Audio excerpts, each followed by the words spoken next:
은혜 받으신 말씀 마태복음 4장입니다. 마태복음 4장 1절에서 11절 말씀이에요. 저와 한 절씩 교독할까요? 그때 예수께서 성령에게 이끌려 마귀에게 시험을 받으러 광야로 가사 40일을 만나서 시험하는 자가 예수께 나와서 이르되 내가 만일 하나님의 아들이거든 명하여 이 돌들로 떡덩이가 되게 하라. 예수께서 대답하시되 기록되었으되 사람의 떡으로 살 것이 아니고 하나님의 입으로부터 나오는 모든 말씀으로 살 것이 아니라 하시니.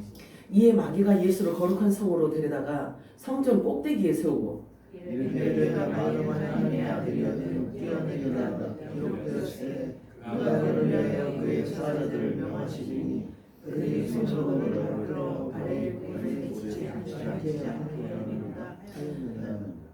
예수께서 이르시되 또 기록되었으되 주 너희 하나님을 시험하지 말라 하였느니라 하시니 마귀가 또 그를 데리고 지극히 높은 산으로 가서 천하 만국과 그 영광을 보며 이르되 만일 내게 엎드려 경배하면 이 모든 것을 내게 주리라.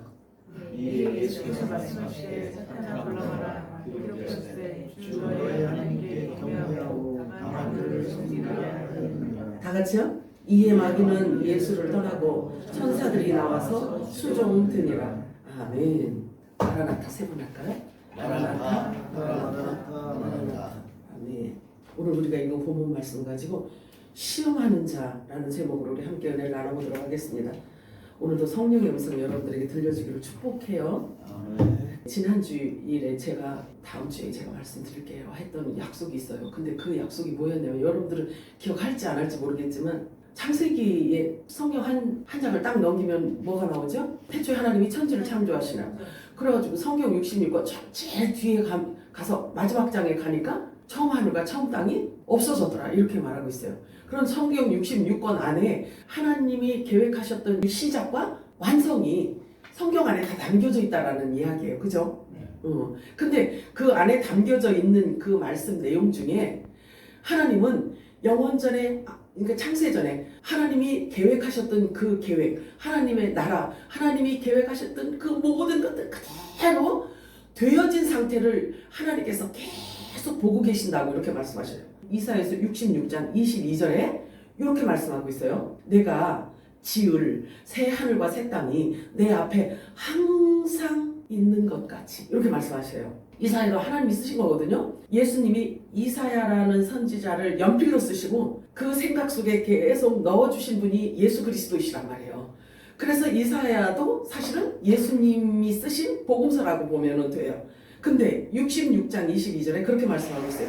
내가 지을 새 하늘과 새 땅이 내 앞에 항상 있는 것 같이 너희 자손과 너희의 이름이 항상 내 앞에 있느니라 이렇게 말씀하셔요. 그렇다라고 한다면 하나님께서 갑자기 2025년 12월 며칠 21일 이래가지고 내가 정은경이를 구원해줘야지. 그래가지고 생명책에다가 어린 양의 생명책에다 오늘 정은경 이름 이렇게 쓴 게 아니요. 하나님이 이렇게 말씀하신 이유는 이미 하나님이 계획하시고 하나님이 목적하신 일은 설계뿐만 아니라 다 완성시켜 놓으신 상태에서 하나하나 보여지는 상황으로 하나님께서 이루어 가신다라는 것을 말씀하고 있는 거예요. 그 얘기를 제가 하려고 했더라고. 자, 지난주일에는요. 예수님에게 부어졌던 동일한 성령이 저와 여러분에게도 부어졌는데 그 이유는 저와 여러분이 이미 창세전부터 하나님의 아들들이었기 때문이라고 말씀하고 있어요. 그런 성령은 곧 아들의 영이라고 표현하고 있단 말이에요. 그러니까 성령은 아무에게나 애따 이렇게 해서 받는 게 아니에요. 그리고 예수님도 오실 때 그렇게 말씀하셨어요. 내가 세상에 온 것은 라고 이렇게 분명히 말씀을 하셔요. 그리고 어떤 부류를 분명히 말씀을 하십니다. 그리고 예수님 있을 때 당시도 마찬가지잖아요. 누구는 일컬어서 뱀의 자식들이라고 이렇게 표현을 해요. 예수님이. 근데 그들이 예수님 보실 때 나쁜 짓을 막 해서 뱀 자식이라고 한 게 아니에요. 그 당시에 최고 유명했던 바리새인, 서기관들, 장로들 이런 자들을 일컬어 예수님이 독사의 자식들아 이렇게 말씀하셨단 말이에요. 자, 그래서 우리들에게 성령을 보내주셨단 말이에요. 그래서 성령이 임하였다는 것은 곧 성경에서 뭐라고 설명을 하냐면 하늘 성전이 임하였다 이렇게 표현하고 있어요. 그러면 하늘 성전이 내게 임하였다는 것은 성전에서 일어나는 일들이 내 안에서 일어난다는 이야기야. 근데 하늘 성전은 어떤 일을 일으키냐면 사람을 살리는 생명수가 솟아난다라고 이렇게 표현을 해요. 그러면 내 안에 성령이 임하였고 하나님 나라의 성전이 내 안에 임하였다라고 한다면 내 안에서 사람을 살리는 생명수가 내 안에서 솟아나는 거거든요. 이런 일들이 저와 여러분에게서 일어난다고요. 이게 일어나야 정상이란 말이죠. 자, 그러면 생명수 강이 우리에게서 흐른다라고 한다면 어떤 일이 저와 여러분을 통해서 일어나냐면 가난한 자에게 복음이 전해지대요. 하나님 나라를 준대요. 그 다음에 포로된 자를 놓아준대요. 눈먼 자를 눈을 뜨게 해준대요. 그리고 또 눌린 자를 풀어서 다니게 해준대요. 안전뱅이를 일으켜준대요. 우리가. 자, 그래서 풀어놓아 다니게 하는 살려주는 영을 가졌다는 말이 되는 거죠.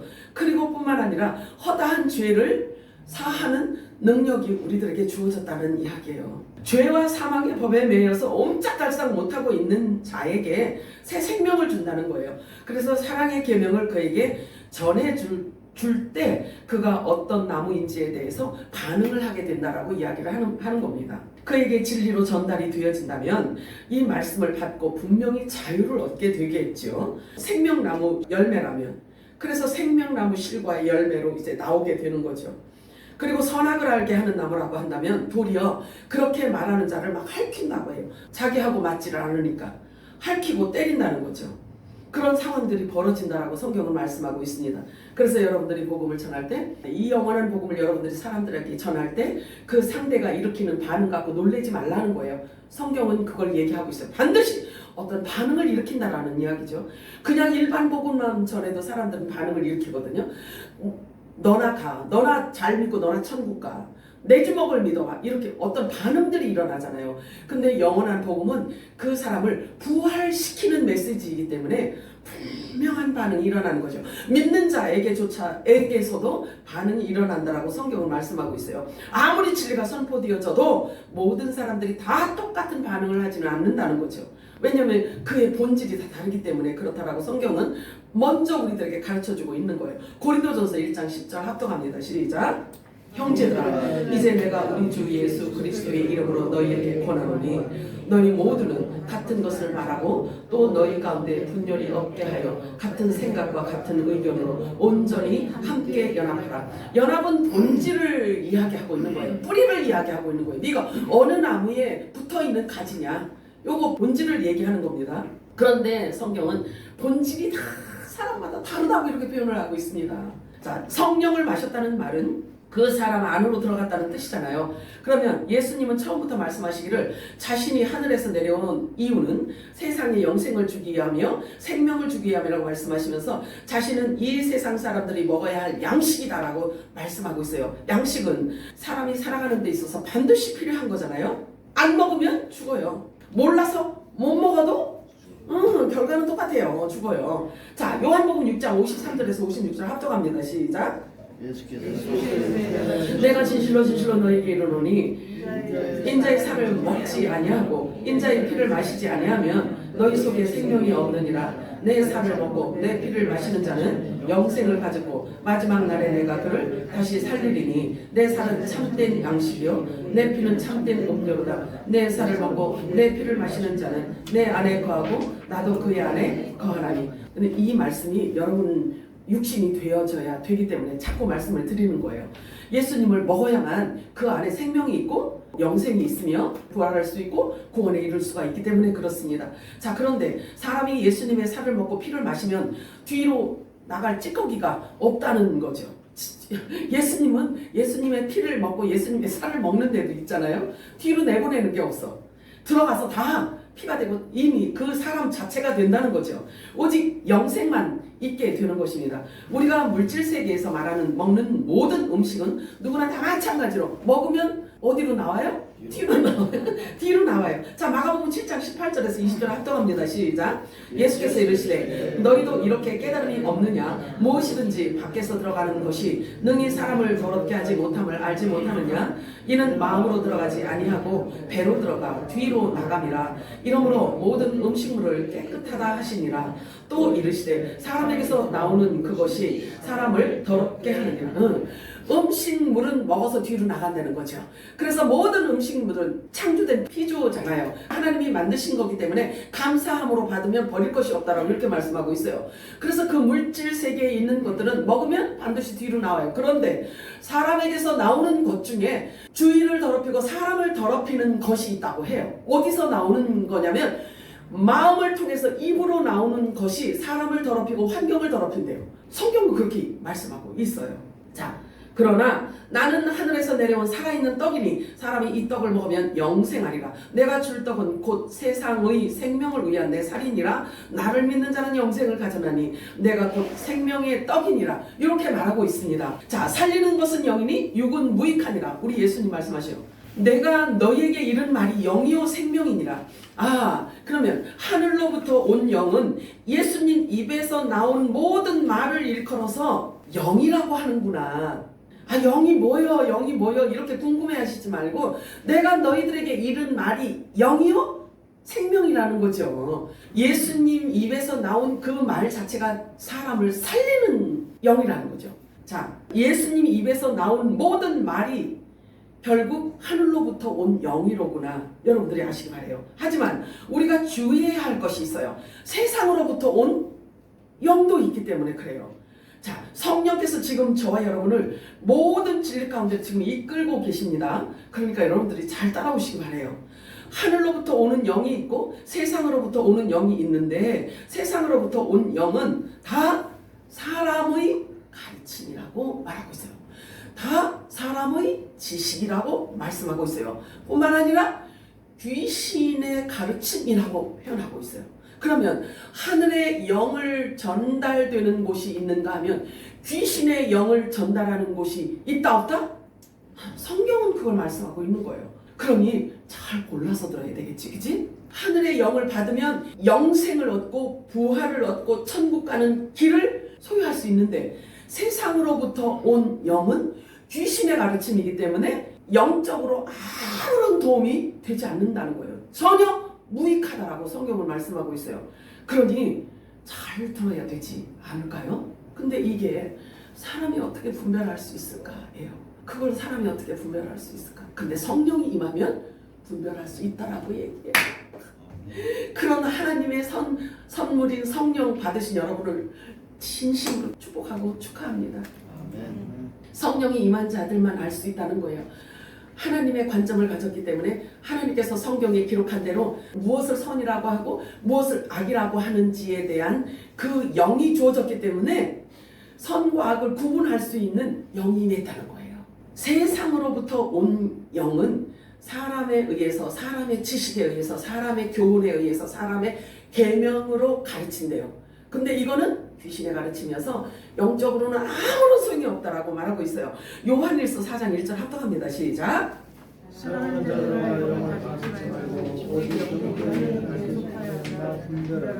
많은 거짓 선지자가 세상에 나왔으나. 자, 어제 오늘 일이 아닌 거죠. 에덴에서부터 계속 시작되어지는 거예요. 근데 아직까지도 그런 일들이 지금도 일어나고 있다는 거죠. 고린도전서 2장 12절 합독합니다. 시작. 우리가 세상의 영을 받지 아니하고 오직 하나님으로부터 온 영을 받았으니 이는 우리로 하여금 하나님께서 우리에게 은혜로 주신 것들을 알게 하려 하시니라. 보세요. 자, 세상으로부터 온 영을 받은 자와 하나님으로부터 온 영을 받은 자의 그 결과가 하늘과 땅 차이라니까요. 하나님께로부터 온 영을 받은 자들은 신령한 세계, 하나님에 대한 것, 영적인 모든 비밀을 다 알 수 있다는 거죠. 성령께서 그걸 알게 해주신다는 거예요. 하나님으로부터 온 영을 받으면 하늘의 신령한 복과 은혜를 알게 하는 일을 하신다는 거예요. 그러면 성령 세례를 받은 여러분들은 똑같은 삶을 살아가고 있음에도 불구하고 여러분 속사람은 항상 신령한 세계에 눈을 그곳을 향하고 귀는 주님의 음성에 귀를 향하고 있어야지만 되는 거예요. 하나님의 깊은 생각까지도 알 수 있도록 해주신다고 말씀하십니다. 창세전의 비밀을 알게 하십니다. 성령이 임하시면. 그리고 십자가의 도를 더 깊게 넓게 높게 깊이 알 수 있도록 해주신다는 거죠. 그래서 지난 주일날 말씀드린 것처럼 모든 일과 모든 언변과 모든 지식이 성령이 임하면 성령이 말하게 하심을 따라 말하기 때문에 다 충돌이 없고 한 마음을 갖고 한 생각을 갖고 한 말을 한다는 거죠. 이게 한 곳에 연합된 곳, 한 뿌리, 한 나무에 붙어 있는 자들을 말하고 있는 거예요. 성령이 임하면 결국 세상에서 눈을 들어서 우위를 바라보게 하는 삶의 패턴으로 바뀌는 것을 말하고 있어요. 그러나 세상의 영으로 가르침을 받으면 믿음에서 떠난다고 말하고 있어요. 믿음에서 떠난다는 것은 말씀에서 떠난다는 이야기를 하는 건데, 그죠? 결과가 뭘까요? 사망이지. 자, 디모데전서 4장 1절을 합독합니다. 시작. 그러나 성령이 밝히 말씀하시기를 후일에 어떤 사람들이 믿음에서 떠나 미혹하는 영과 귀신의 가르침을 따르리라 하셨으니, 자, 그러면 여기 미혹하는 영이라는 것은 세상으로부터 온 영을 말하고 있어요. 사람의 지식을 말하고 있고요. 사람의 가르침을 말하고 있습니다. 자, 요한일서 2장 16절 시작. 이는 세상에 있는 모든 것이 육신의 정욕과 안목의 정욕과 이 생의 자랑이니 다 아버지께로부터 온 것이 아니요 세상으로부터 온 것이니라. 정말 이렇게 달콤한 모든 것들이 다 세상으로부터 왔다고 하니 고민이 될 수밖에 없는 거예요. 그런데 성령께서 임하시면 고민이 아니라 사람들이 보지 못하는 것을 보니 그것으로 기뻐하고 사람들이 알지 못하는 것을 알게 되니 희열의 영이 임하게 되어 있는 거예요. 그래서 준 자와 받은 자만 안다라고 표현을 하고 있습니다. 그래서 성령이 임하면요, 세상 사람들이 알지 못하는 그 기쁨, 그 희열, 그 기름 부음이 주어진다라고 말씀하고 있어요. 사람은 다 똑같은 것 같지만 성경은 그렇게 말하지 않고 있어요. 하나님께로부터 온 영을 받은 하나님께 낳은 자가 있고 혼의 생명으로부터 낳은 자가 있고 뱀의 후손이 있고, 성경은 그렇게 얘기해요. 사람은 다 똑같은데 성경은요 여러 부류로 이야기를 하고 있어요. 하나님이 낳은 자가 있고 그 다음에 첫사람 아담 후손으로 온 피조 세계에 있는 혼의 생명이 있고 그 다음에 예수님께서 폭로하셨던 뱀의 자손이 있고 네피림과 같은 하나님이 뭔지도 전혀 모르고 살아가는 그런 부류의 사람들이 있다고 성경은 말씀하고 있어요. 그러니까 여러 부류가 있다는 거죠. 세상에 있는 모든 것, 모든 언변, 모든 지식을 말하고 있어요. 육신의 정욕, 안목의 정욕, 이생의 자랑은. 그런데 그것들은 모두 육신의 정욕에 대한 것들이기 때문에 눈에 보여지는 것들에 대한 것이고 내가 그것을 소유만 하면 사람들이 그것을 소유한 나를 보고 부러워할 것들을 이야기해요. 그런데 그것은 사람의 지식이 계속 그걸 가르친다는 거예요. 사람의 지식이.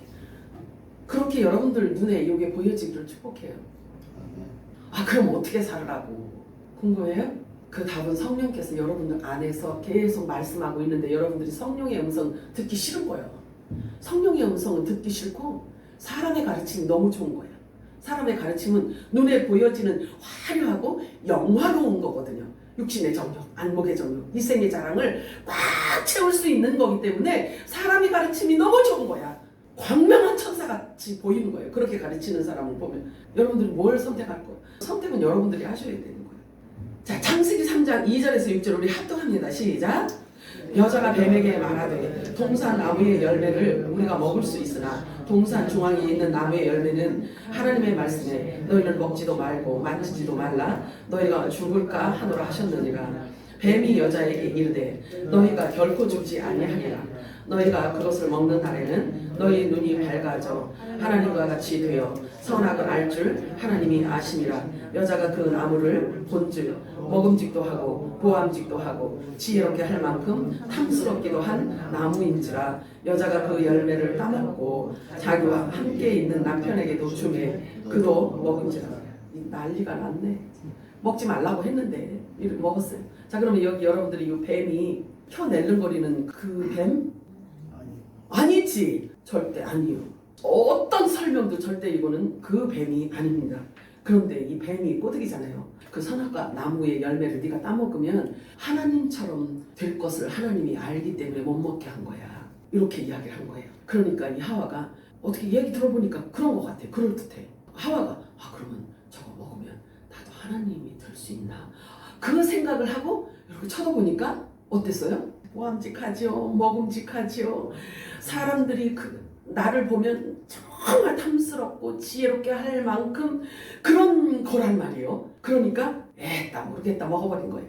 이것이 바로 세상으로부터 오는 영의 가르침인 겁니다. 참 성경은요 오묘하고 사람이 이렇게 쓸 수 있는 게 아니에요.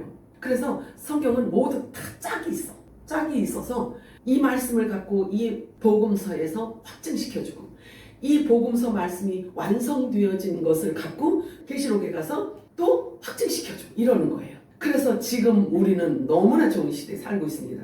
잘 들어보세요. 하와가 보니까 이 뱀이 꼬드겨가지고 선악과 나무를 보았더니 첫째 먹음직하더래요.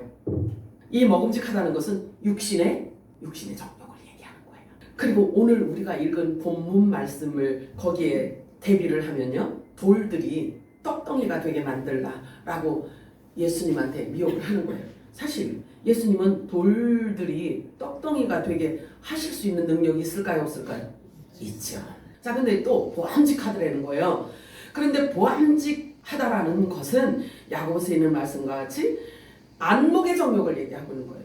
오늘 본문 말씀을 가지고 적용을 해보면 높은 성전 꼭대기에 올라가서 나는 하나님의 아들이다 외치면서 그 밑으로 뛰어내리라고 미혹을 하는 거예요. 성경 말씀까지 이 마귀는요 인용을 한다. 시편에 있잖니.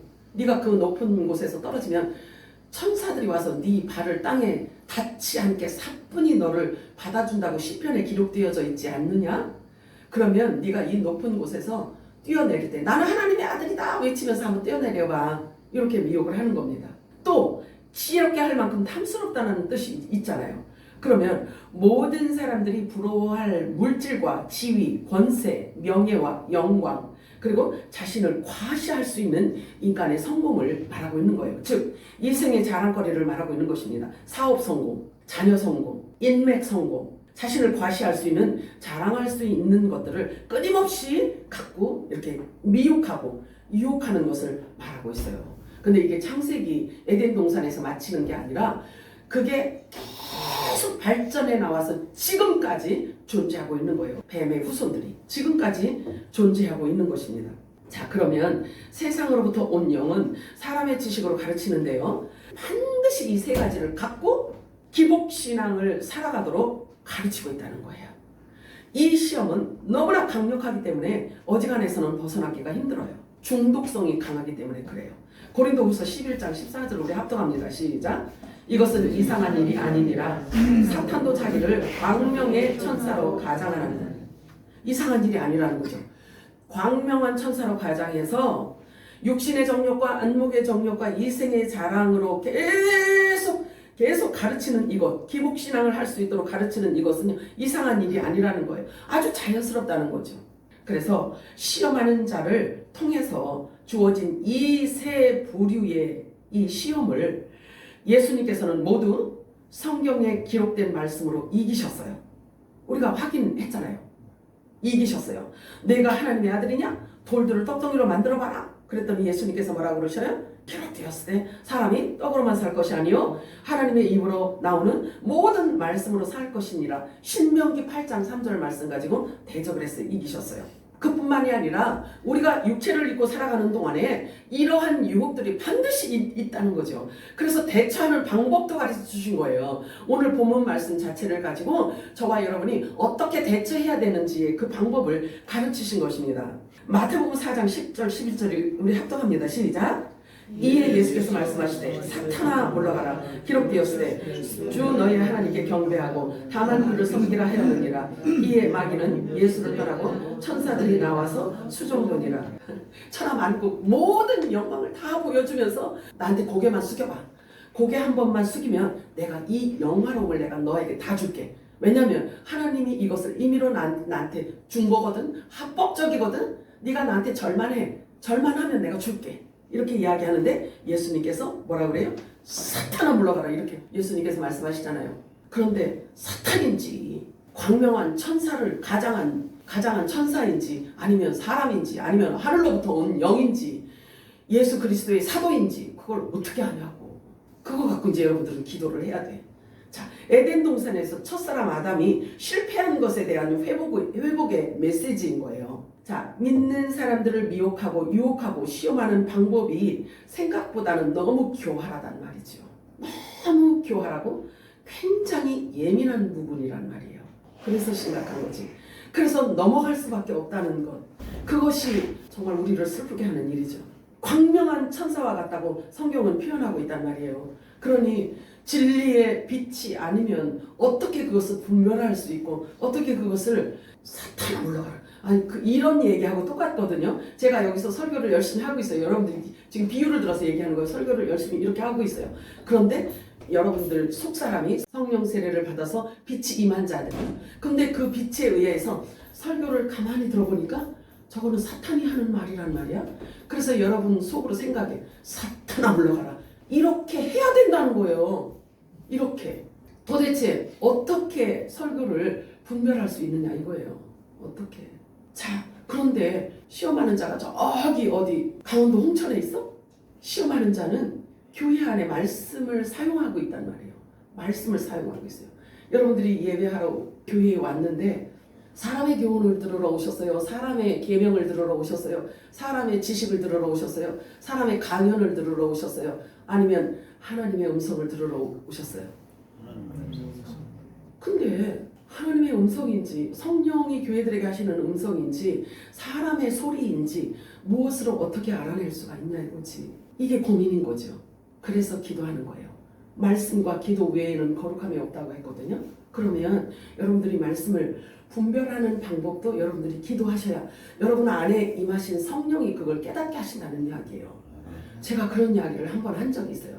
내가 사람 이야기 성경 말씀을 가지고요 여러분들을 기복신앙으로 끌고 가는 설교를 하면 사탄아 물러가라 하고 그냥 나가라고 그랬잖아요. 근데 알아들어야 알아야 같이 그렇게 하지. 그럼 지금 둘 중에 하나예요. 전혀 못 알아듣던지 아니면 이게 성령의 음성은 이런 거구나. 하나님의 말씀이 곧 성경 말씀이 하나님의 음성이구나. 여러분들이 깨닫든지 둘 중에 하나야. 자, 시험하는 자는 멀리 있는 게 아니에요. 교회 안에 있단 말이에요. 자, 그리고 예수님을 이렇게 시험을 했다면 분명히 예수 믿는 자들에게도 시험을 할까요? 안 할까요? 당연히 하죠. 당연히 하죠. 그런데 광명한 천사로 가장을 했기 때문에 알아차리기가 어렵다라는 거예요. 그래서 여러분들이 끊임없이 기도를 해야 되는 거예요. 여러분들의 생명 자체를 걸고 여러분들이 신앙생활을 지금 하고 있는 거예요. 그래서 여기도 못 믿겠고 저기도 못 믿겠습니다. 하나님 이 교회도 못 믿겠고 저 교회도 못 믿겠어요. 그러면 여러분들이 가정교회를 만들면 돼. 집에서 여러분들이 가정교회를 만드시면서 성령님하고 아주 물고 늘어져야 되는 거예요. 성령님과. 근데 성경에 보니까 히브리서 기자가 그런 이야기를 해요. 마지막 때일수록 너희들이 찾아가야 할 그곳을 찾아서 말하자면 모이기를 패하는 어떤 자들과 같이 하지 말고 하나님이 붙여준 그 공동체를 견고하게 굳건히 열심히 붙들어라 이렇게 표현하고 있어요. 그러면 여러분들이 이제 노아 방주를 선택을 해서 여러분들이 이렇게 모이는 건데요. 그 방주 안에는 무엇이 있어야 되냐면 영원한 생명의 양식이 있는 곳이어야 되는 거예요. 여러분들이 그걸 잘 주의 깊게 보셔야 됩니다. 자, 예수님께서 우리들에게 시험하는 자가 우리를 시험할 때 그 방법을 가르쳐주고 있어요. 첫째는 기록되었으되 이렇게 말씀하셔요. 사람이 떡으로만 살 것이 아니라 하나님의 입으로 나오는 모든 말씀으로 살 것이니라. 이 뜻은 내 안에 진리가 있어야 된다는 것을 말씀하고 있는 거죠. 아멘이요? 설교를 들어도 여러분 안에는 진리의 말씀이 있어야 그 설교를 분별하지. 그게 사람의 소리인지 귀신의 소리인지 성령이 교회들에게 하시는 음성인지 알 수가 있지 않겠어요? 그거 분별하는 것은 성령께서 여러분 안에 진리가 있어야 그 진리를 비춰볼 때 긴지 아닌지를 분별할 수 있다는 거죠. 두 번째, 기록되었을 때 주 너의 하나님을 시험하지 말라 이렇게 표현하고 있어요. 하나님과 딜하지 말라는 거예요. 하나님과 거래하지 말라는 거예요. 하나님과 베팅하지 말라는 거예요. 도박하지 말라는 얘기예요. 내가 이렇게 할 테니까 빚내서 드릴게요. 그러면 여기에 적어도 10배는 주셔야 되지 않겠어요? 딜하지 말라는 거예요. 이 두 번째가. 하나님은 악에게 시험을 받지도 않으시고 친히 아무도 시험하지 않으신다고 말씀하고 있어요. 이런 하나님에게 딜하거나 거래하거나 베팅, 도박하시면 안 됩니다. 하나님은 절대 속아 넘어가시는 분이 아니에요.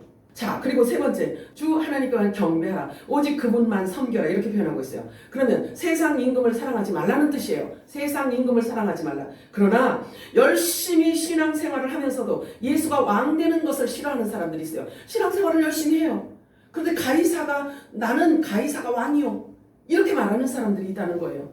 예수님 오셨을 당시에 그 시대상을 지금 얘기하고 있는 거, 종교상을 얘기하고 있는 거예요. 예수님께서 오셔서 하나님을 잘 섬긴다는 자들을 대상으로 해서 성경에 기록되어진 거란 말이에요. 그렇다면 예수님의 재림 때도 초림과 재림은 동전과 같아요. 그래서 그림자 같다고 제가 항상 말씀드리잖아요. 그러면 예수님의 재림 때도 초림 때와 같기 때문에 잘 여러분들이 주의해서 보셔야 되는 거죠. 그러면 신앙생활을 열심히 하는데도 불구하고 자기 마음에는 나는 예수가 왕이 아니라 나는 가이사가 왕입니다. 이렇게 신앙생활하는 사람이 있다라는 거예요. 요한복음 19장 15절 16절 합독합니다. 시작. 이들이 예수님에 예수님에 없이 하셔서 십자가에 십자가에 못 박게 하셔서 내가 누가 있는데 내가 너희와 십자가에 못 박게 하라. 내 사람들이 돌아보내 가이사의 내게 왕이라 하니 예수님 십자가에 못 박도록 그들에게 넘겨주니라. 요 말씀이 여러분들에게 깨달아지기를 축복합니다. 자, 이들이 하나님을 잘 섬기는 자들이에요. 전부 다 지도자들이란 말이에요. 유명한 종교 지도자들이란 말이죠. 이들이 이렇게 고백을 하는 거예요. 이게 속에서 나온 진짜 그들의 본질이 나오는 겁니다. 우리에게는 가이사 외에는 왕이 없습니다. 이 얘기하는 거예요. 우리에게는 가이사 외에는 왕이 없습니다. 여기에서 가이사라는 말은요, 만몬신을 상징하는 세상 임금을 뜻해요. 그리고 예수를 십자가에 넘겨준 자들은요, 유대인들이라고요. 바리새인들이고요. 대제사장들이고요. 장로들이고요. 하나님을 잘 섬긴다는 종교인들이라는 말이죠. 왜 이 말이 우리가 두렵고 떨려야만 되느냐면 지금도 여전히 똑같은 상황들이 벌어지고 있기 때문에 그렇습니다. 우리 안에 진리가 온전해지지 않으면 누구나 다 시험하는 자에게 미혹될 수밖에 없기 때문에 그렇습니다. 사실 어떻게 보면요, 지식도 밖에서 안으로 들어가고 음식도 밖에서 안으로 들어가요. 그런데 음식물은 마음으로 들어가지 않아요. 그냥 몸으로 들어가서 몸에 필요한 것 공급하고 그 다음에 아주 더러운 찌꺼기는 그냥 뒤로 내보내요. 그렇게 해서 사라져요. 그런데 외부에서 들어가는 세상으로부터 온 영이든지 하늘로부터 온 영이든지 이 영이 들어오면 이 영은 말을 얘기한다고 했잖아요. 그치? 하늘로부터 온 것은 하나님의 말씀이요. 세상으로부터 온 것은 아까 보니까 귀신의 가르침이라고 하네. 그럼 사람의 가르침이라 쳐요. 듣기 좋은 말로. 사람의 가르침이나 아니면 하늘로부터 온 하늘의 영이나 들어오는데 이게 뒤로 나가면 좋겠어. 근데 안 나가. 어디에서 그게 붙어 있어? 마음에 그게 붙어 있단 말이에요. 그래서 그것을 사용한다고. 그것을 사용하게 되니까 이게 무서운 거란 말이죠. 그래서 무엇을 먹느냐? 마음에 무엇이 가득 차 있느냐? 이게 뒤로 하나도 안 나가고 입으로 다 나간대. 입으로 나가서 환경을 더럽히고 사람을 더럽게 한다는 거죠. 본질을 얘기하고 있는 거예요. 예수님은 본질. 우리는 지금 초등학교 영수야 바둑아 이런 거 배우러 온 사람이 아니거든요. 하늘의 영원한 생명을 우리가 지금 먹고 있는 중이란 말이죠. 창조주 하나님과 지금 사귐과 교제가 있는 시간이란 말이죠. 동의할 수 있어요? 그래야 우리는. 자, 예수님은 이 비유조차도요 스스로 말씀하시지 않아요. 창세기에 나오는 에덴 동산의 나무를 가져다가 예수님께서 비유를 들어서 말씀하시는 거예요. 율법은 복음의 그림자라고 성경은 말씀하고 있습니다. 그렇기 때문에 예수님은 복음 자체입니다. 율법의 실체가 온 거야. 율법의 실체. 그래서 본체를 드러내십니다. 창세기 2장 8절에서 9절과 16절에서 17절 우리 합독합니다. 시작. 여호와 하나님의 동방의 에덴의 동산을 창설하시고 그 지으신 사람을 거기 두시니라. 여호와 하나님이 그 땅에서 보기에 아름답고 먹기에 좋은 나무가 나게 하시니 동산 가운데에는 생명나무와 선악을 알게 하는 나무도 있더라. 그 사람에게 이르시되 동산 각종 나무의 열매는 내가 임의로 먹되 선악을 알게 하는 나무는 열매는 먹지 말라. 내가 먹는 날에는 반드시 죽으리라. 반드시 죽으리라 이렇게 말씀하셨죠. 이 영적인 부분, 본질을 지금 말씀하고 있는 거예요. 영적인 부분. 자, 창세기에 이렇게 세 부류의 나무를 지금 기록해 놓고 있어요. 그래서 이 세 부류의 나무를 갖고 성경 66권 전체를 통해서 이 세 부류의 나무 열매를 설명하고 또 그 열매를 어떻게 구원해 주시고 언제 어떤 방법으로 구원해 주시는지에 대한 약속이 성경 66권이에요. 생명나무 열매는 누구이고 언제 어떤 방법으로 어떻게 구원해 주실 것인지를 성경에 기록해 놓고 그 다음에 선악과 열매는 누구이고 언제 어떤 방법으로 어떻게 구원하실 것을 말씀해 놓으셨어요. 이 성경입니다. 또 각종 나무 열매는 누구이고 언제 어떤 방법으로 구원해 주실 것인지에 대한 그 구체적인 약속을 기록한 것이 바로 성경 말씀인 것입니다. 예수님께서 말씀하시기를 나는 하늘에서 내려온 생명의 떡이니라. 자, 내 살과 예수님의 살과 피를 먹는 자는 영생을 가진 자니라. 그의 본질이 생명나무 열매라는 것을 지금 말씀하고 있죠. 그래서 생명나무와 선악을 알게 하는 열매와 또 각종 나무, 이 각종 나무 이렇게 여러 부류의 열매를 하나님께서 어떻게 거두실지에 대해서 말씀을 하시는데 중요한 게 뭐냐면 열매를 거두시기 때문에 추수하는 방법을 열매라고 하셨기 때문에 열매는 절기에 따라서 맺잖아요. 그래서 이 영원한 여호와의 절기 7절기를 성경에 기록해놨어요. 그래서 그 7절기를 통해서 하나님이 열매를 거두시는 그 방법을 성경에 말씀하고 있는 것입니다. 우리가 복습 차원에서 한번 더 기억해 보도록 합니다. 7절기가 무엇 있었죠? 자, 다 외운다고 외운다고 인정했어. 자, 그러면 여호와께서 하나님의 절기를 왜 정하셨냐면 열매들을 거두려고.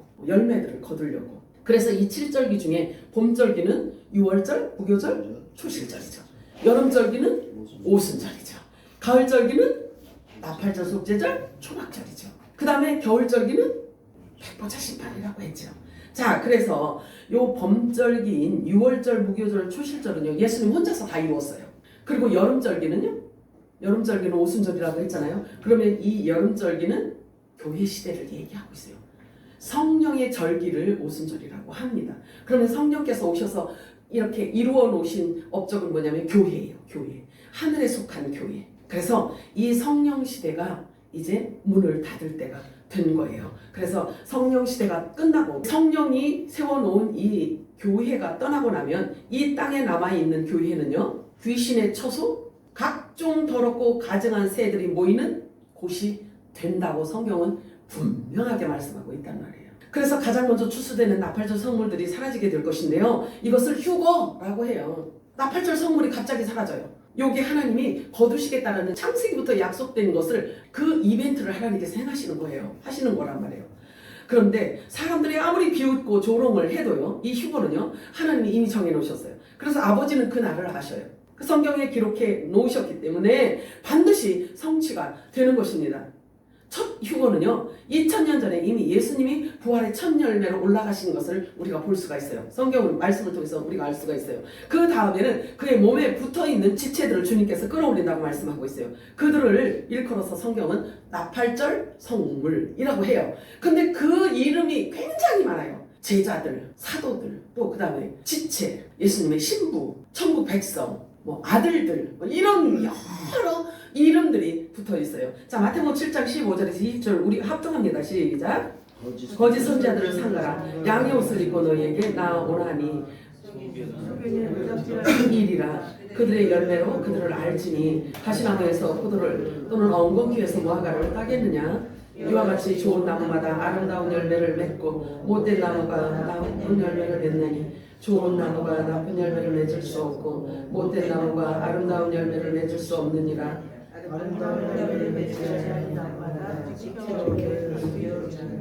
이러므로 아멘. 자, 이제 나무에 대한 것 여러분들 무슨 얘기인지 아시겠죠? 예수님은 지금 본질적인 것을 다루고 있습니다. 포도나무냐 무화과나무냐, 좋은 나무냐 나쁜 나무냐. 포도나무는 예수님을 의미하고 있어요. 그리고 무화과나무는 율법을 의미하고 있어요. 그래서 토라로 돌아가자. 토라가 최고다 해서 율법만 하나님의 말씀으로 인정하는 자들이 있다는 이야기죠. 그들은 결국 본체는 모르고 그림자만 붙들고 있는 자들입니다. 율법은 복음의 그림자라고 성경은 말씀하고 있기 때문에 그래요. 히브리서 10장 1절 합동합니다. 시작. 율법은 장차 올 좋은 일의 그림자일 뿐이요 참 형상이 아니므로 해마다 늘 드리는 같은 제사로는 나오는 자들은 언제나 온전하게 할 수 없느니라. 율법은 모세로 말미암아 주어진 것이고 은혜와 진리는 예수 그리스도로 말미암아 온 것이라고 사도 요한은 말하고 있어요. 그러나 율법은 죄의 권능이라고. 율법만 갖고 있으면 구원받을 수가 없어요. 왜냐하면 율법은 죄의 권능이기 때문에 그래요. 율법으로는 사람을 부활시킬 수도 없고 구원시킬 수도 없고 죄를 사해줄 수가 없단 말이에요. 율법 가지고는. 율법은 오직 뭐라고 하냐면 정죄하는 것밖에 없어요. 그래서 정죄의 직분자들은 계속 정죄해요. 왜 주일날 빠졌어? 왜 그거 그렇게 했어? 왜 그랬어? 막 주보에 기록하면서까지 거기에 이름 올리면서까지 이거 보고 정죄의 직분자라고 하는 겁니다. 성경에 보면. 그러면 저와 여러분은 정죄의 직분자요? 의의 직분자요? 의의 직분자요. 우리 입에서는 정죄가 나오면 안 되는 거예요. 성경에 이렇게 말하고 있어요. 진리를 모르니까 이 백성이 입술로는 나를 존경하되 마음은 내게서 멀도다. 사람의 계명으로 교훈을 삼아서 가르치니 나를 헛되게 경배하고 있구나. 그렇게 열심히 신앙생활을 하고 열심히 예배는 드렸는데 그 안에 진리가 없으니까 없는 사람에게 그렇게 말씀하고 있는 거예요. 탄식하는 거예요. 헛되이 나를 경배하고 있구나 이렇게 말씀합니다. 요한복음 5장 43절에 47절 합독합니다. 시작. 내 아버지의 말씀을 내가 영접하지 않았다. 너희가 소원을 취하고 하나님께로부터 영광을 구하지 아니하니 어찌 나를 믿을 수 있느냐. 내가 너희를 함께 고발할까 생각하지 마라. 너희를 고발하는 것이 곧 너희가 바라는 자 모세니라. 모세를 들었더라면 또 나를 믿었으니 이는 그가 내게 기억하였으나 그러나 계획을 이루지 아니하고 어찌 내 말을 믿겠냐 하시니라. 여기 보니까 내 아버지 이름으로 왔음에 너희가 영접하지 아니하나 이렇게 표현하고 있어요. 자, 그러면 예수님께서 첫 언약을 받은 자들에게 지금 말씀하는 겁니다. 그런데 그들은 하나님을 잘 섬기고 있다고 하는데 결국 가짜예요. 가짜를 얘기하고 있는 거예요. 자, 구약의 아버지 이름은 여호와라고 예수라는 이름이 하나도 없단 말이에요. 구약에는. 그러면 구약의 하나님은 이름이 뭐예요? 여호와라고 했잖아요. 그지? 근데 예수님이 이렇게 밝히고 있잖아요. 그 여호와가 나다. 그 여호와가 예수다. 이 이야기를 하는데도 못 알아들어.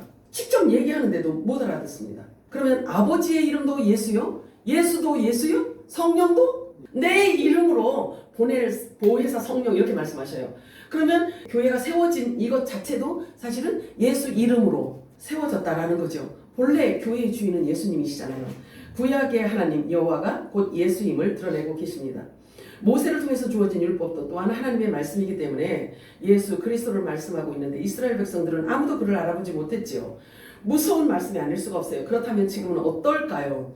교회에만 드나들면 다 구원을 받고 다 부활의 몸을 입을 수 있을까요? 장담하기 어려워요. 성경은 그렇다라고 이야기하지 않고 있기 때문에 그래요. 누가복음 24장 44절 합독합니다. 시작.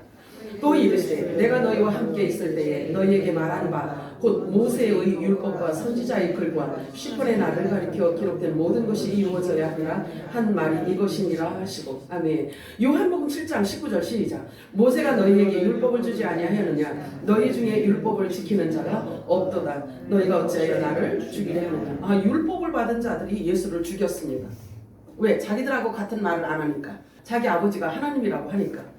자기하고 말이 틀리니까 자기들하고 생각이 틀린다고 그냥 죽여버렸어요. 귀찮다 이거예요. 자꾸 그렇게 이단짓 하는 게 귀찮다 이거예요. 그러니까 그냥 죽여버려요. 자, 이스라엘 백성들은 하나님의 첫 언약을 받기는 하였지만 영적 비밀을 안다 모른다? 모른다. 그렇기 때문에 예수를 죽여요. 그래서 첫 언약을 받았음에도 불구하고 영적인 비밀을 전혀 몰라요. 아무리 이야기를 해줘도 못 알아듣는다는 거죠. 자, 그렇다고 해서 이방교회는 무조건 하나님 말씀을 다 알아듣고 다 깨닫고 다 순종할 수 있다라는 말은 아닙니다. 사람에게는 하나님의 말씀을 지키고 하나님의 계명을 지킬 만한 그런 능력이 없단 말이에요. 혈과 육으로는 하나님과 교제할 수도 없고 순종할 수도 없기 때문에 그래요. 성령의 일을 받을 수도 없습니다. 사람은 알 수 없으니 받을 수도 없고 받을 수 없으니 받지 못했으니 순종할 수도 없잖아요.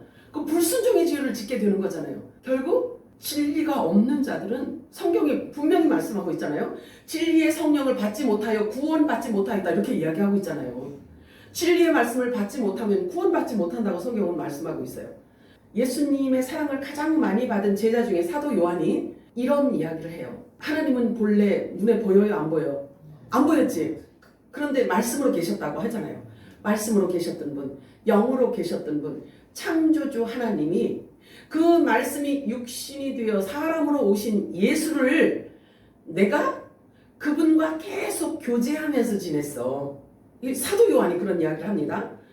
태초부터 있던 말씀, 영으로 계셨던 그분에 대해서 우리가 보고 들은 말을 너희에게 이렇게 전하는 것은 요한 1서 1, 2, 3서를 지금 얘기하는 거예요. 기록해서 주면서 하는 얘기예요.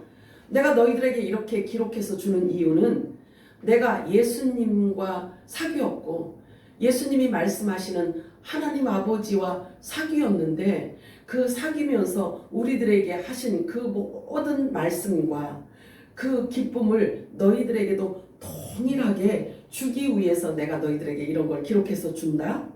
자, 그러면 사도 요한이 기록한 요한 1, 2, 3서를 여러분들이 지금 우리가 지금 보고 있어요? 안 보고 있어요?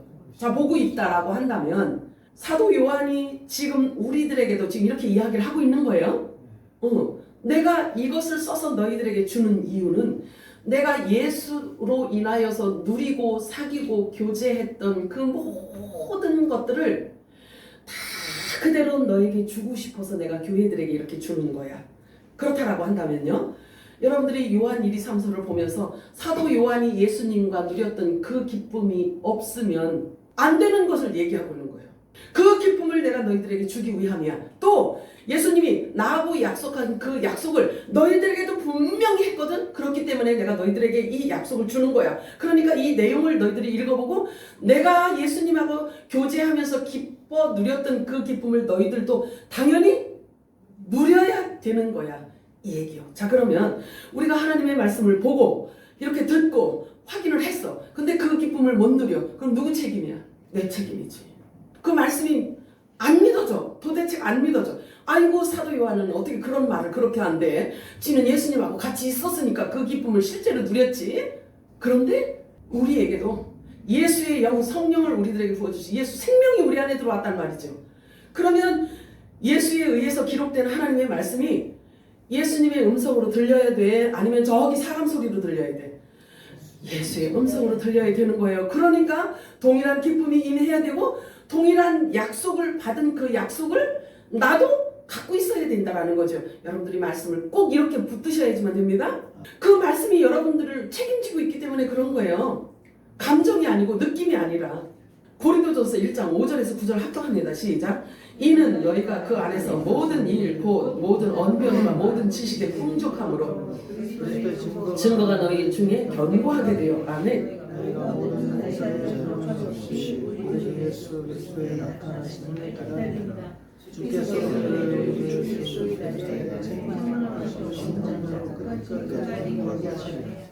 너희를 기억하게 하여 예수 그리스도 우리 주와 더불어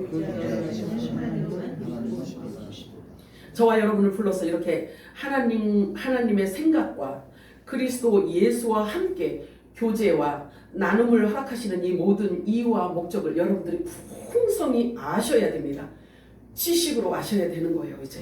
그래서 지식에까지 새롭게 하라고 말씀을 하십니다. 무엇으로 새롭게? 말씀으로 새롭게 하라는 거예요. 영과 진리로 예배한다는 것은 곧 하나님과의 교제를 의미하는 것입니다. 통하는 사람끼리 교제하게 되어 있잖아요. 그리고 대화가 통하면 또 만나고 싶고 자주 만나게 되어 있잖아요. 자주 만나고 자주 만나다 보면 숟가락이 몇 개 있는지까지도 알아지잖아요. 교제가 오래 지속되면 될수록 상대에 대해 마음을 깊게 더 많이 할 수가 있잖아요. 그 형제들까지 알게 되잖아요. 자, 우리가 하나님과 교제하는 시간이 많으면 많을수록 하나님의 생각을 더 많이, 더 깊게, 더 넓게 알 수 있는 것은 당연한 것입니다. 그러므로 모든 삶의 루틴이 말씀 중심으로 그 질이 나게 되는 거죠. 가장 먼저 하나님을 중심으로 해서 길을 만들어내게 되는 것입니다. 여러분 모두 그런 삶을 살고 계신 줄로 믿습니다. 요한일서 1장 6절 7절 합독합니다. 시작. 만일 우리가 하나님과 사귐이 있다 하고 어둠에 행하면 거짓말을 하고 진리를 행하지 아니함이거니와 그가 빛 가운데 계신 것 같이 우리도 빛 가운데 행하면 우리가 서로 사귐이 있고 그 아들 예수의 피가 우리를. 자, 왜 예수님을 일컬어서 또 빛이라고 표현을 하냐면요. 빛은 모든 것을 다 드러내잖아요. 그지? 모든 것이 다 알아지게 하고 보여지게 하고 그리고 감추인 것이 없잖아요. 그러니까 예수님 자체가 천국이야. 예수님 자체가 복음이야. 예수님 자체가 하나님 나라의 말씀이야. 그래서 빛이라고 하는 거예요. 그래서 그분의 입에서 나온 모든 것이 다 빛이죠. 그 빛이 우리 안에 임하면 예수님처럼 하나님 나라의 모든 비밀, 하나님이 창세전에 갖고 있던 그 모든 생각들을 우리도 알게 된다는 거예요. 그럼 그 빛 가운데 행하게 되면 우리가 갖고 있는 모든 죄가 없어진대. 죄가 사해진대요. 죄를 어둠이라고 하고 어둠을 사망이라고 이렇게 이야기해요. 죄의 삭은 사망이잖아요. 그러니까 하나님 나라에 대해서 모르는 것은 이게 겸손이 아니라 큰일 날 일이야.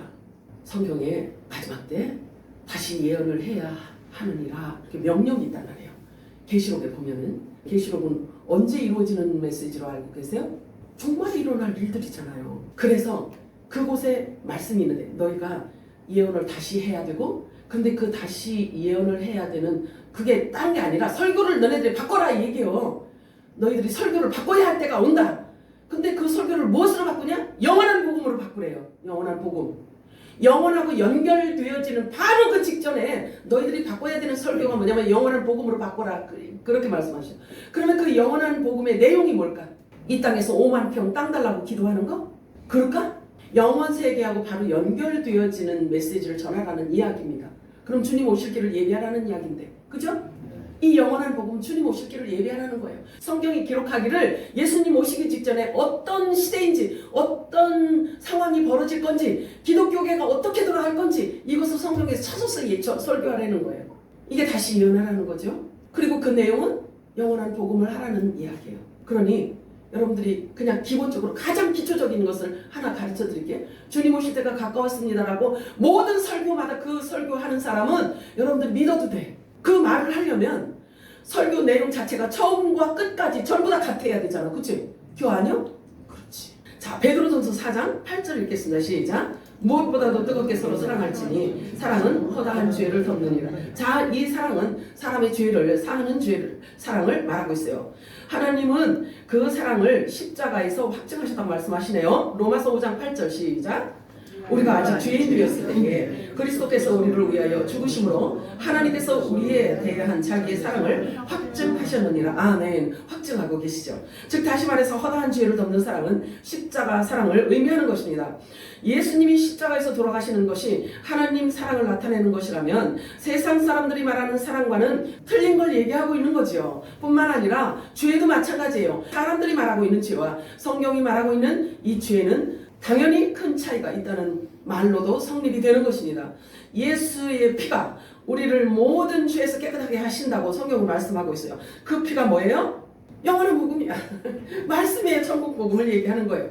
그리고 하나님과 사귀는 것이 되며 그분의 입에서 나온 모든 말씀으로 죄가 씻어지고 그 생명의 성령의 법이 우리를 죄와 사망의 법에서 자유케 해주신다는 거죠. 말씀에 어떻게 이런 일들이 있을 수 있겠냐고요. 너희는 기억하라. 하나님께서 기뻐 받으시는 예배가 어떤 예배라고 성경은 말씀하고 있는지 기억해야 되는 거예요. 너희는 기억하라. 하나님은 영이시니 영과 진리로 예배를 해야 할 것이니라. 성경은 명령하고 있어요. 왜냐하면 영과 진리로 드려지는 그 예배만 주님이 받으시기 때문에 그런 거예요. 말씀이 있어야 된다는 거지. 말씀이 있어야 된다는 거예요. 자, 요한복음 4장 23절 24절 합성합니다. 시작. 아버지께 참되게 예배하는 자들은 영과 진리로 예배할 때가 오나니 곧 이때라. 아버지께서는 자기에게 이렇게 예배하는 자들을 찾으시느니라. 하나님은 영이시니 예배하는 자가 영과 진리로 예배할 것이니라. 잘 아셔야 돼요. 곧 이때라 이렇게 말씀하고 있어요. 어떤 때가 있다는 거예요. 어떤 때가. 근데 그 때가 언제냐? 또 성경은 그것을 설명해주고 있습니다. 요한복음 16장 25절 시작. 이것을 비유로 너에게 일렀더니와 내 때가 이르면 다시 비유로 너에게 이르지 않고 아버지에 대한 것을 밝히 이르리라. 자, 보세요. 아버지에 대한 것을 밝히 알려주어야 아버지의 마음과 하나가 될 수 있는 거예요. 근데 그게 이때라요. 그러니까 아버지에 대해서 성경이 숨겨져 있는 이 말씀을 하나님께서 계시해 줘야 아버지에 대해서 알고 아버지와 교통이 이루어지고 영과 진리로 예배를 드리고 아버지가 받으시는 그 예배를 드릴 수 있다는 이야기죠. 그렇게 성립이 되잖아요. 그걸 얘기하고 있는 거지. 봉함된 두루마기가 이때라 이렇게 얘기해줘. 이때라. 자, 이때 하늘문이 열릴 때, 감춰진 하늘의 비밀이 열릴 때, 봉함된 두루마기가 열릴 때, 나무와 열매가 분명하게 드러날 때, 그때가 바로 여호와의 환란의 때가 임박했다는 것을 말씀하고 있는 거예요. 이때 아버지를 알린다는 거예요. 아버지와 교통이 이루어질 수 있도록 말씀을 여신다는 거죠. 여러분들 이해하셔야 돼요. 자, 안중근 의사가 한 얘기가 있어. 안중근 의사가 무슨 얘기를 내가 인용하고 싶냐면, 하루라도 책을 보지 않으면 입에서 가시가 돋기 때문에 책을 안 읽으면 입술이 무지해서 어리석어서 독한 가시가 나와서 사람들을 괴롭힌다는 거예요. 아니, 예수도 모르는 이 안중근 의사도 이런 이야기를 했는데 하나님께로부터 말씀으로 나음을 입은 복음으로 나은 저와 여러분이 매일매일 하나님의 말씀을 먹어야 되는 우리가 하나님의 말씀을 안 먹고 그냥 지내면 어떻겠어? 응? 저와 여러분이 이 땅에 존재하는 이유, 하나님이 보낸 대사라고 해요. 하늘이 보낸 대사래요. 우리가 이 땅에 지금 존재하는 이유가 하늘의 대사로 우리를 보냄을 받은 자들이고, 사람을 살려주는 영을 우리들에게 넣어주셨기 때문에 사람을 살리라는 책임이 우리에게 있는 거예요. 화목직책이라고 하는 거예요. 이걸 보고 그렇게 해서 우리가 이 땅에 존재하는 이유와 목적을 저와 여러분이 분명히 알아야지만 된단 말이에요. 인지하고 있어야지만 되는 거예요. 그래서 저와 여러분이 입을 통해서 마음에 먹은 그것이 무엇이 나오는지를 여러분들이 확인을 해보고, 그리고 나는 하나님이 보낸 하늘의 사신이야. 이것을 하루도 여러분들이 잊지 마시기를 바랍니다. 이제 저와 여러분에게는요, 시험하는 자가 어디 있다고 그랬어? 곳곳에 숨어있지. 그렇게 믿고 신뢰했음에도 불구하고 교회 안에도 시험하는 자가 있을 수 있다라고 성경을 말하고 있잖아요. 지금 계속 읽어보았잖아. 우리 성경을 알아봤잖아요. 그치? 그 시험하는 자가 여러분이 곳곳에 있단 말이에요. 그냥 어디에든지 있을 수 있단 말이죠. 그런데 저와 여러분에게는 시험하는 자가 광명한 천사의 모습을 하고 나타난다 할지라도 분별할 수 있는 능력이 있다예요. 미혹에 넘어가지 않을 수 있는 영적인 능력을 성령께서 우리들에게 주셨다는 이야기죠. 그래서 저와 여러분은 영적으로 계속해서 장성한 자가 되어서 그리스도의 형상으로 이루어져 가시기를 주님의 이름으로 축복합니다. 아멘. 기도합니다. 사랑하는 주님, 은혜와 사랑을 참으로 감사드립니다.